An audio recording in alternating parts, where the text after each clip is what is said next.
Well, let me ask sort of looking back at the 6 years, looking out into the future, based on your current understanding, how hard do you think this full self-driving problem, when do you think Tesla will solve level 4 FSD? I mean, it's looking quite likely that it will be next year.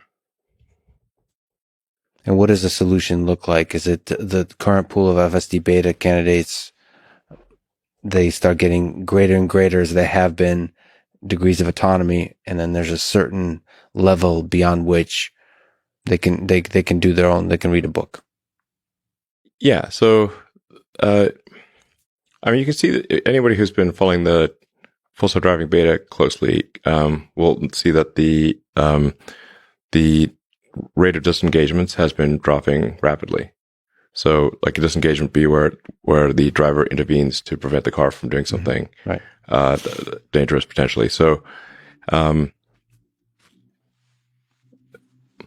the interventions, per million miles has been dropping dramatically. At some point, and that trend looks like it happens next year, is that the probability of an accident on FSD is less than that of the average human, and then significantly less than that of the average human.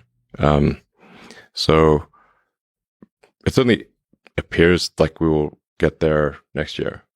Then of course then there's going to be a case of, okay, well, we now have to prove this to regulators and prove it to and we want a standard that is not just equivalent to a human, but much better than the average human. I think it's got to be at least 2 or 3 times higher safety than a human. So 2 or 3 times lower probability of injury than a human. Before we would actually say, like, okay, it's okay to go. It's not going to be equivalent. It's got to be much better.